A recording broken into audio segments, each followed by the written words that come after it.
वारिस पठान जी, वारिस पठान जी, वही दो प्रश्न जो हम सभी से पूछ रहे हैं, थोड़ा सा अलग तरीके से आपसे। पीएफआई, अगर एक संगठन पर बार बार वारिस पठान जी ये आरोप लगते हैं कि वो इस तरह की साजिशें रच रहा है, उसके विरुद्ध सबूत मिलते हैं, तो आपको लगता है वारिस पठान जी कि सरकार को पहले ही उस पर कार्रवाई करनी चाहिए? क्योंकि पीएफआई पर प्रतिबंध लगने की बात सरकारों की तरफ से काफी पहले से कही गई है, केंद्र सरकार की तरफ से भी, यूपी सरकार की तरफ से भी, मध्य प्रदेश सरकार की तरफ से भी।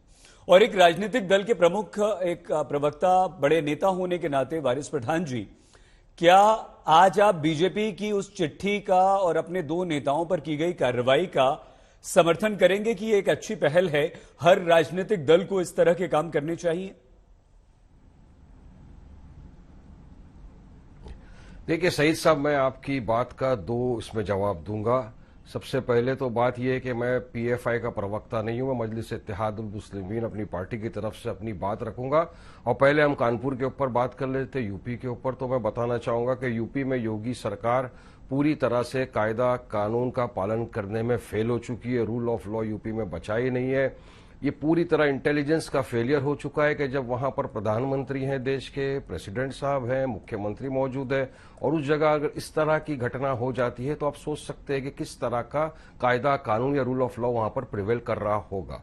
अब बात नंबर 2, अब योगी जी है जो किसी के ऊपर भी अब बता देंगे कि इनकी वजह से हुआ, उसकी वजह से हुआ, ये लिपापोती अब ये करते रहेंगे। मगर आप लोग एक वीडियो चला रहे हैं सईद साहब, कल परसों 2 दिन से एक वीडियो चला रहे हैं जिसमें कुछ टोपी पहने हुए बच्चे पत्थर कर रहे हैं। मगर ऐसा सोशल मीडिया के ऊपर, ट्विटर पे काफी वीडियो ऐसे वायरल हुए हैं जहां पे देखा यह जा रहा है कि मुसलमान बच्चे को पुलिस के सामने मारा जा रहा है, पुलिस भी मार रही है। बात नंबर 2, कुछ वीडियो ऐसे भी वायरल हो रहे हैं जहां पे देखा यह जा रहा है कि पुलिस खुद पत्थर मार रही है मुसलमानों की तरफ, खुद पत्थर मार रही है। मैं नहीं कह रहा हूं, वीडियो है जो एक पत्रकार, आप ही की तरह एक पत्रकार ने अपने ट्विटर के हैंडल से ट्वीट किया है, वो काफी वायरल है। तो मैं चाहूंगा कि वो सारे भी वीडियो आए, जांच पड़ताल की जाए, जो भी इसमें इन्वॉल्व है। देखिए, वायलेंस का हर तरह का हम कंडेम करते थे, करते रहेंगे, मगर निष्पक्ष जानकारी होना चाहिए। एक ही समुदाय के खिलाफ जो ये टारगेट करके यूपी पुलिस कर रही है वो नहीं होना चाहिए। बात नंबर 2, अब हम आ रहे हैं आपके ऊपर जो भाजपा के प्रवक्ताओं ने कहा, तो एक चीज तो ये है सईद साहब कि हुजूर मोहम्मद मुस्तफा सल्लल्लाहु अलैहि वसल्लम जो हमारे प्रॉफिट नबी आका है, उनके बारे में अगर कोई भी गलत बात बोलेगा तो देश के ही नहीं, विदेश के, पूरी दुनिया भर के सैकड़ों करोड़ों बिलियंस ऑफ जो मुसलमान हैं, उनके सेंटिमेंट्स को, उनकी आस्था को, उनके दिल को ठेस पहुंचनी है। और ये बहुत बुरी ठेस पहुंचाई है जो भी इनके प्रवक्ता थे इन लोगों ने।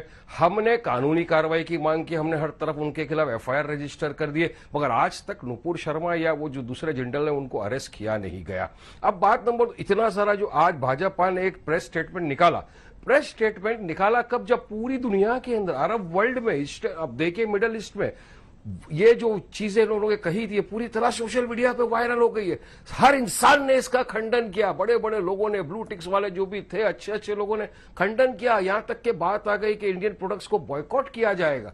तब जाकर मोदी सरकार को जागना पड़ा और इस तरह का प्रेस नोट निकालना पड़ा। अरे आप क्या मैसेज भेज दिए पूरी दुनिया के अंदर, चलिए बताइए। तो क्यों इस तरह के प्रवक्ताओं के ऊपर पहले से शिकंजा नहीं खींचा गया?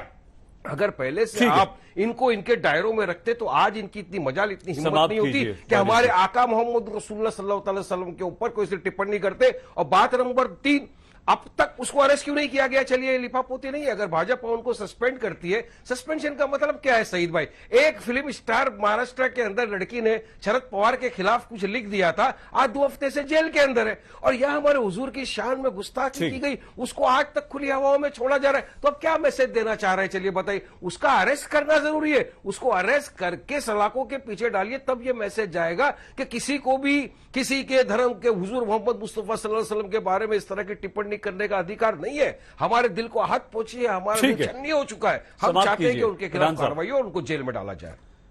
पठान साहब, हमने आपको रोका नहीं बीच में, आप बिल्कुल पीएफआई के प्रवक्ता बिल्कुल नहीं है, लेकिन सवाल आपसे पूछा था और वो प्रश्न हम एक बार फिर से सभी से पूछ रहे हैं, आपसे भी पूछेंगे, लेकिन अगली बार जब आपकी बारी आएगी। डॉक्टर विक्रम सिंह सर, ये वो उत्तर प्रदेश है जिसके पुलिस मुखिया के तौर पर आपने इसकी कमान संभाली। ये वो उत्तर प्रदेश है जहां आज अगर अपराधियों को योगी आदित्यनाथ कहते हैं कि छोड़ दो उत्तर प्रदेश वरना सबक सिखा देंगे, वहां आप उनसे पहले इन अपराधियों को इतनी ही सख्त भाषा में सबक सिखा चुके हैं। आपका भी खौफ था, आपका भी डर था, आप भी साफ इसी तरह की चेतावनी दिया करते थे सर। लेकिन ये जो बात बात पे हिंसा हो रही है सर, कानपुर में जो हुआ, आपको लगता है कि ये एक ऐसी साजिश पीएफआई जिसके बारे में पुलिस कह रही है उसने इस हिंसा को फैलाया? तो क्या पुलिस को पहले से जानकारी नहीं मिल पाई?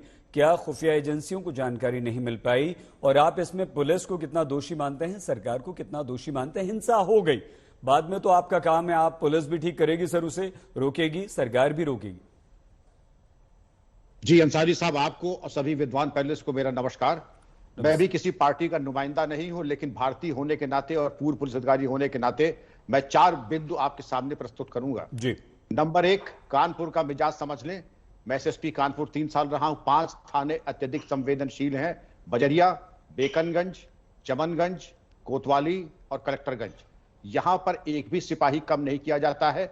उन परिस्थितियों में जब हमारे विशिष्ट व्यक्ति माननीय राष्ट्रपति जी, माननीय प्रधानमंत्री जी, महामहिम राज्यपाल और मुख्यमंत्री जलसे में नजदीक पर हैं, तो वहां पर फोर्स बढ़ा दी जानी चाहिए थी।